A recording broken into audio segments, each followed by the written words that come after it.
तो देखो दोस्तों, जैसे आज हमने आपको बताया कि प्रेमानंद के भक्ति और कलयुग ज्ञान में आपका स्वागत है। और आज हम आपको समझाएंगे कि लड़कियों से आकर्षित कैसे होना चाहिए। जैसे एक टाइम मेरा भी था, मैं किसी से प्यार करता था, उसके प्रति आकर्षित होता था, मगर वो मुझे पसंद नहीं करती थी। मगर कभी हार ना मानना, कभी हार किसी से प्यार करो तो कभी हार मत मानो। और उसके पीछे ऐसा करो कि एक दिन वो तुम्हारे पास खुद दौड़ते हुए आए और बोले मैं तुमसे प्यार करती हूँ। वैसे ही मैं आपको आज ज्ञान दूंगा हमारे गुरुजन के द्वारा। देखो, दुनिया में बहुत सी बातें होती हैं, बहुत से लोग आते हैं, बहुत से। मैं आपको एक चंद्रालोक का श्लोक आप समझता हूँ। जैसे एक प्रेमिका थी और वो अपने प्रेमी के साथ एक कमरे में बंद और अकेले बैठी हुई थी।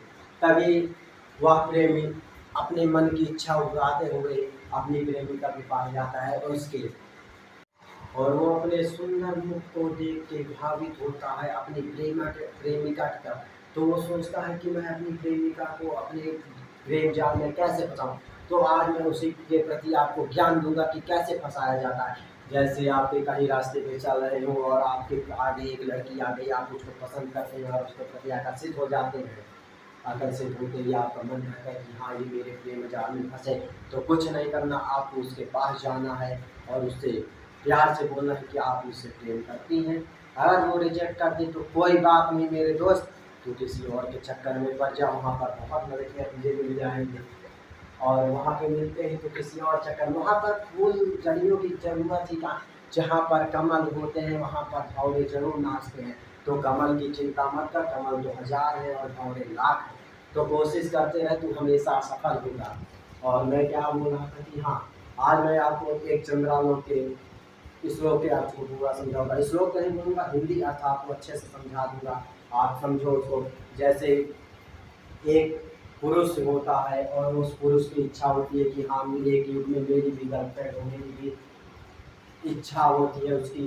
तभी उसे एक लड़की दिखती है एक बंद कमरे में उसको देखते ही उसका मन विचलित होता है और उस कमरे को आराम से खोलता है, उस कमरे में जाता है और अपनी प्रेमिका के पैरों को भी चूमना शुरू कर देता है।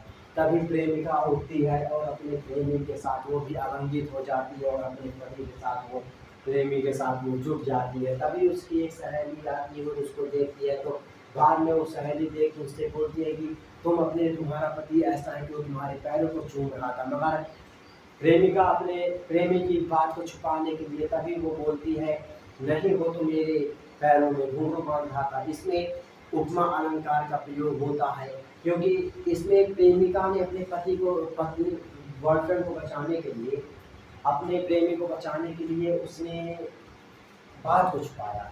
तो यही से आज हमारे प्रेमानंद जी का ज्ञान खत्म होता है। अलविदा, सब्सक्राइब। तो प्यार मोहब्बत करते रहिए और कभी किसी से ना डरिए। और ऐसा मेरे गुरुजी बोलते हैं और इसी बात से हम चलते हैं। आप कभी ना निराश होइए, कभी ना कुछ कहिए, आप मेहनत करते रहें और लौंडियाबाजी करते रहें। कभी ना निराश होकर मेरे प्रेमानंद जी की कृपा मानिए और हमेशा लौंडियाबाजी कीजिए।